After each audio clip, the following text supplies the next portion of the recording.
અને હવે સમાચારો જોઈએ વિસ્તારથી ને સૌથી પહેલા વાત કરવી છે વરસાદની આગાહીની, કારણ કે ધમાકેદાર એન્ટ્રી મેઘરાજાએ કરી પણ એ પછી 2-3 દિવસનો પૂરો ખાધો છે. આજે જો કે ઉત્તરમાં મેઘરાજા થોડા મહેરબાન થયા એની વાત કરીશું, પણ હવામાન વિભાગે ભારે વરસાદની આગાહી કરી છે અને એના વચ્ચે ગાંધીનગરમાં ધોધમાર વરસાદ વરસ્યો, રસ્તા પર પાણી વહેતા થઈ ગયા. સાથે જ રાજકોટના જસદણમાં પણ ગરમી અને ઉકળાટ પછી ગ્રામ્ય વિસ્તારમાં વરસાદ પડ્યો. ખેતીલાયક આ વરસાદ હતો, ખેડૂતો ખુશખુશાલ થયા. કચ્છના સામખિયાળી સહિતના ગ્રામ્ય પંથકમાં વરસાદ વરસ્યો. હિંમતનગરના વિજાપુરમાં ભારે પવન સાથે વરસાદ વરસ્યો તો પાડોશી જિલ્લા અરવલ્લીના ભિલોડામાં પણ 24 કલાકના વિરામ પછી મેઘરાજાનું ફરી એકવાર આગમન થયું. આ બાજુ ભાવનગરના ગારિયાધારમાં પણ ધોધમાર વરસાદ વરસ્યો. અમરેલીના મોટા ભામોદરમાં નદીમાં ટ્રેક્ટર તણાઈ ગયું. મોટા ભામોદરાના ગ્રામજનોએ આ ટ્રેક્ટર ચાલકને બચાવી લીધો. ખેતરથી ઘરે જતી વખતે નદીનો પ્રવાહ વચ્ચે આવે છે. બેઠો પુલ હતો અને ટ્રેક્ટર ચાલકને એમ હતું કે આ બેઠા પુલ પરથી એનું ટ્રેક્ટર આરામથી નીકળી જશે, પણ એવું થયું નહીં. નદીના પ્રવાહમાં એ ટ્રેક્ટર તણાવવા લાગ્યું અને આખરે ચાલકને મહા મુસીબતે ત્યાંના સ્થાનિકોએ બચાવ્યો. આ જે દ્રશ્યો તમે જોઈ રહ્યા છો એ નાનું ટ્રેક્ટર છે અને પછી એક મોટા ટ્રેક્ટરથી એને ખેંચીને બહાર કાઢવામાં આવી રહ્યું છે. પણ આ મિની ટ્રેક્ટરથી એ ખેડૂતને એવો અંદાજ નહોતો કે પાણીનો પ્રવાહ આટલો ધસમસતો હશે અને એના કારણે એ પાણીમાં જોખમ ખેડ્યું. એને પાણીમાંથી નીકળવાનો પ્રયાસ કર્યો પણ એ ટ્રેક્ટર તણાઈ ગયું હતું. પણ આખરે ત્યાં કેટલાક સ્થાનિકો હાજર હતા અને એ સ્થાનિકોની જહેમતના કારણે, એમની સમય સૂચકતાના કારણે આ ટ્રેક્ટર ચાલકનો જીવ બચી ગયો હતો. આ બાજુ કચ્છના સામખિયાળીમાં વરસાદ વરસ્યો છે. સામખિયાળી સહિત ગ્રામ્ય પંથકમાં વરસાદ વરસ્યો. સામખિયાળી એટલે કચ્છનું પ્રવેશદ્વાર કહેવામાં આવે છે અને સામખિયાળી શહેર ઉપરાંત આસપાસના ગ્રામ્ય વિસ્તારોમાં પણ વરસાદ વરસ્યો છે. ધરાણા, લાકડિયાળા વગેરે વગેરે ગામે વરસાદ વરસ્યો, જેમાં કટારિયા અને એની આસપાસના પંથક પણ સામેલ છે. આ ખેતીલાયક વરસાદ હતો, મધ્યમ ધારનો વરસાદ હતો. ખેડૂતોમાં ખુશી જોવા મળી રહી છે. ગીર સોમનાથના ઉના ગીર ગઢડામાં વરસાદ વરસ્યો છે અને અહીંયા તો થોડા લાંબા વિરામ પછી ફરી વરસાદ વરસ્યો છે. વરસાદ રોકાયો હતો અને એ વખતે ગરમી ઉકળાટના કારણે લોકો હેરાન પરેશાન થઈ ગયા હતા, પણ બપોર પછી કાળા ડિબાંગ વાદળો ઘેરાઈ આવ્યા અને 2 ઇંચ વરસાદ વરસ્યો છે. ખેડૂતોમાં હરખની હેલી છવાઈ ગઈ છે. આ બાજુ રાજકોટ જિલ્લાના જસદણના ગ્રામ્ય પંથકમાં પણ વરસાદ વરસ્યો છે અને લોકોને ગરમી ઉકળાટથી રાહત મળી છે અને સાથે જ આહલાદક નયનરમ્ય દ્રશ્ય પણ જોવા મળ્યા છે. ખેતરમાં એ લીલોતરી જોવા મળી રહી છે. શેરી વચ્ચેથી વહેતો પાણીનો પ્રવાહ જોવા મળી રહ્યો છે અને એ પાણીમાં મોજ કરતા બાળકો પણ જોવા મળ્યા હતા. ભાવનગર જિલ્લાના ગારિયાધાર પંથકમાં પણ વરસાદ વરસ્યો. ધોધમાર વરસાદથી રસ્તા પાણી થઈ ગયા. નીચાણવાળા વિસ્તારોમાં પાણી ભરાયા હતા. પચ્છેગામ રોડ, આશ્રમ રોડ વિસ્તારમાં પાણી ભરાયા. બાયપાસ રોડ, વાવ દરવાજા અને રાજપૂતવાડી સહિતના વિસ્તારોમાં પાણી ભરાયા હતા. જોકે આસપાસના ગ્રામ્ય વિસ્તારોમાં સારો વરસાદ વરસતા ખેડૂતો ખુશખુશાલ થયા છે. અને આ ગારિયાધાર શહેરના દ્રશ્યો અત્યારે જોઈ રહ્યા છો. ગારિયાધાર શહેરમાં આમ તો વરસાદ લાંબા સમય પછી આવ્યો છે, થોડા વિરામ પછી વરસાદ આવ્યો છે, એટલે બફારો ઉકળાટથી લોકો હેરાન પરેશાન હતા. વરસાદ વરસ્યો એટલે લોકોને રાહત તો થઈ છે, પણ કેટલીક જગ્યાએ પાણીનો નિકાલ ન થતા અથવા તો ટાઉન પ્લાનિંગ વ્યવસ્થિત ન હોવાથી પાણીનો ભરાવો કેટલીક જગ્યાએ રોડ ઉપર થાય છે. લોકોને થોડી મુસીબત સહન કરવી પડી હતી. પણ બીજી બાજુ મુખ્યત્વે આ ગ્રામ્ય વિસ્તાર છે અને ગામડાની આવક ઉપર જ આખો વિસ્તાર નભે છે, એટલે ખેડૂતો અહીંયા ખૂબ ખુશખુશાલ છે. આ બાજુ સાબરકાંઠામાં પણ વરસાદ વરસ્યો. હિંમતનગરના ગ્રામ્ય પંથકમાં ધોધમાર વરસાદ વરસ્યો. હિંમતનગરના વિજાપુર રોડ ઉપર ભારે પવન સાથે વરસાદ વરસ્યો. સાથે જ ગ્રામ્ય પંથકમાં પણ અલગ અલગ ગામોમાં વરસાદ વરસ્યો છે અને એના કારણે લોકોમાં ખુશી જોવા મળી રહી છે. વાતાવરણમાં ઠંડક પ્રસરી છે અને વનરાજી ખીલી ઉઠી છે.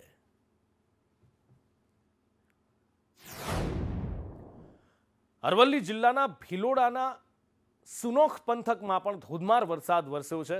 વોશરા કંપામાં અડધો કલાક વરસાદ વરસ્યો હતો. 24 કલાકનો અહીંયા મેઘરાજાએ પૂરો ખાધો હતો અને એ પછી ફરી એકવાર વરસાદ શરૂ થયો છે.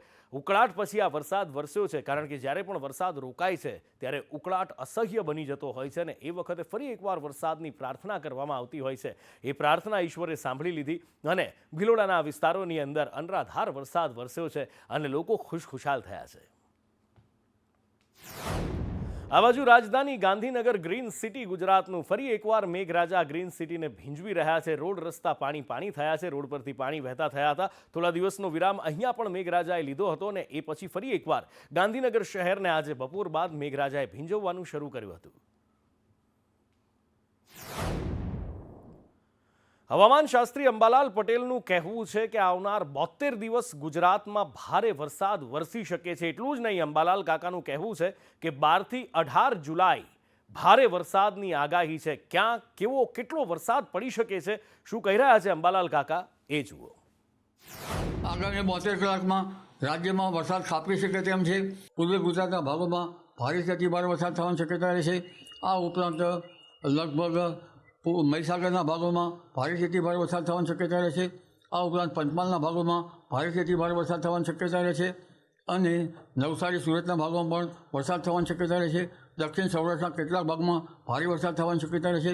ઉત્તર સૌરાષ્ટ્રના રાજકોટ વગેરે ભાગોમાં હળવદ તેમજ સુરેન્દ્રનગર, લીંબડી વગેરે ભાગોમાં વરસાદ થવાની શક્યતા રહેશે અને આ વરસાદની સિસ્ટમ લગભગ વરસાદ 18મી જુલાઈ સુધી રહેવાની શક્યતા રહેશે અને હજુ વરાપ નથી થઈ ખેડૂતોના ત્યાં પુનઃ વરસાદ થતાં ખેડૂતોની હાલત લગભગ જ્યાં વરાપ નથી થઈ ત્યાં બેહાલ જેવી ગણી શકાય। આ ઉપરાંત તારીખ 26 થી 30માં પણ એક મજબૂત સિસ્ટમ આપતા ગુજરાતના ઘણા ભાગોમાં વરસાદ થવાની શક્યતા રહેશે। અને એ પછી હવે બ્રિજના ઇન્સ્પેક્શનનું કામ શરૂ થયું છે। મોરબી બ્રિજ દુર્ઘટના થઈ એ પછી પણ બધા જ બ્રિજના ઇન્સ્પેક્શન કર્યા હતા ને, તોય આ ગંભીરા બ્રિજ તૂટ્યો ને। બસ આવા જ નાટક ફરી શરૂ થયા છે। ગાંધીનગર જિલ્લામાં બ્રિજનું ઇન્સ્પેક્શન પૂર્ણ કરી દેવાયું છે અને જિલ્લા કલેક્ટર દ્વારા બેઠક બોલાવાઈ છે। ઇન્સ્પેક્શન પૂર્ણ કરનાર 5 ટીમ હતી, એમની સાથે બેઠક યોજી છે અને જિલ્લાની 5 ટીમોએ 90 બ્રિજની ચકાસણી કરી છે। 11 બ્રિજનો રિપોર્ટ આવતીકાલ સુધીમાં આવી જશે એવું કલેક્ટરનું કહેવું છે। સાથે જ વધુ શું કહી રહ્યા છે કલેક્ટર, એ જુઓ। જિલ્લાના તમામ પુલોનું નિરીક્ષણ એ અલગ અલગ તજજ્ઞો સાથેની 5 ટીમો બનાવીને કરેલ હતું। એનું આજે એક પ્રાથમિક મિટિંગ મેઇન રાખેલ હતી અમે, અને મને કહેતા આનંદ થાય છે કે તમામ પુલો સુરક્ષિત છે। એક એસએસએનએલનો એક પુલ છે, એમાં અમે હેવી વ્હીકલ્સ પૂરતું પુલ તો ચાલુ જ રહેશે પણ હેવી વ્હીકલ્સને ડાયવર્ટ કરશું। એ સિવાયના તમામ પુલોમાં એઝ ઇટ ઇઝ જે વ્યવહાર ચાલુ છે એ ચાલુ રહેશે। એટલે હવે તો એવું લાગે છે કે ગાંધીનગરના કલેક્ટર સાહેબના શબ્દો આ ક્લિપ સાચવી રાખવી પડશે, કારણ કે દર વખતે આવું કહેવાય છે કે પુલ બધા જ સારી કન્ડિશનમાં છે, કોઈ વાંધો નથી ને પછી હુનારત થઈ જાય છે। તમે જુઓ રેલવેના બ્રિજ કેટલા વર્ષોથી સદીઓ સુધી એમનેમ રહે છે કે જ્યાંથી ટ્રેનો પસાર થાય, કેટલી ધણધણાટી થતી હોય, કેટલું વાઇબ્રેશન ટ્રેનનું થતું હોય, તોય નથી તૂટતા। પણ આપણા પુલ તમે જુઓ, આ ગીર સોમનાથનો પુલ તમારી બાજુમાં, મારી બાજુમાં જે વિડીયો ચાલે છે એમાં જોઈ લો કેવી હાલતમાં છે। કાજલી ગામ પાસે હિરણ નદી પરનો આ પુલ છે, જર્જરિત થઈ ગયો છે। ધારાસભ્ય કોંગ્રેસના છે, કહી રહ્યા છે કે અનેક વાર કહ્યું છે પણ હું કોંગ્રેસનો છું તો સરકાર મારી વાત સાંભળતી નથી। મારી નવું સોમનાથ વિધાનસભામાં હિરણ નદી આવેલી છે, ત્યાં પુલ આવેલું છે, એ ખૂબ જર્જરિત હાલતમાં છે। મેં 2-3 વર્ષ પહેલાં વિધાનસભામાં પણ આનો પ્રશ્ન ઉપાડેલો અને 1 વર્ષ પહેલાં પણ મેં પત્ર લખેલું, છતાં પણ આજ દિન સુધી આ પુલમાં કોઈ રિપેરિંગ કામ કરવામાં નથી આવ્યું છે અને તાત્કાલિક ધોરણે આ પુલને રિપેરિંગ કરવામાં આવે, અથવા રિપેરિંગ કરવામાં નહીં આવે તો આમાં કંઈ પણ દુર્ઘટના જેમણે બરોડામાં બની છે, અંદાજે 18 લોકોનું મૃત્યુ થયા છે, એ જો તાત્કાલિક ધોરણે નહીં કરવામાં આવે તો જે કંઈ બનાવ બનશે એ તંત્રની જિમ્મેદારી। અષાઢ મહિનો આવી ગયો છે ને અષાઢ મહિનો આવે એટલે શ્રાવણના 7મ 8મના મેળાની રાજકોટમાં તૈયારી શરૂ થઈ જાય, પણ આ વખતે 50 વર્ષના ઇતિહાસમાં પહેલી વાર એવું બનશે કે રાજકોટના લોકમેળામાં તમને ફજર જોવા નહીં મળે। જી હા, ચકડોળ કે કોઈ મોટી રાઈડ વગર આ લોકમેળો યોજાશે અને એનું કારણ એ છે કે જે એસઓપી તૈયાર કરવામાં આવી હતી એનો આ રાઈડ ચાલકોએ બહિષ્કાર કર્યો છે। ખેડૂતોની સહાય, વાતો મોટી મોટી થાય પણ ખેડૂતોને જ્યારે સહાય આપવાની વાત આવે, બનાસકાંઠામાં ઘણા બધા ખેડૂતો છે, 2017માં જે તોફાન આવ્યું હતું, જે ભયંકર તાંડવ થયું હતું, એમાં હજી કેટલાક કહે છે કે અમને સહાય નથી મળી અને ખેડૂતોને સહાય ચૂકવવામાં ઘણી બધી જગ્યાએ વિલંબ થયો છે। ત્યારે કોંગ્રેસે પ્રહાર કર્યા છે કે કમોસમી વરસાદથી 20 જિલ્લાઓમાં પાક નિષ્ફળ ગયો। બહુ દૂર નથી જવાનું, આ વખતે અત્યારે જ આજે ઉનાળામાં કમોસમી વરસાદ થયો એમાં 20 જિલ્લામાં પાક નિષ્ફળ ગયો, પણ સુરેન્દ્રનગર જિલ્લામાં ઉગ્ર વિરોધ થયો છે કારણ કે સહાય નથી મળી।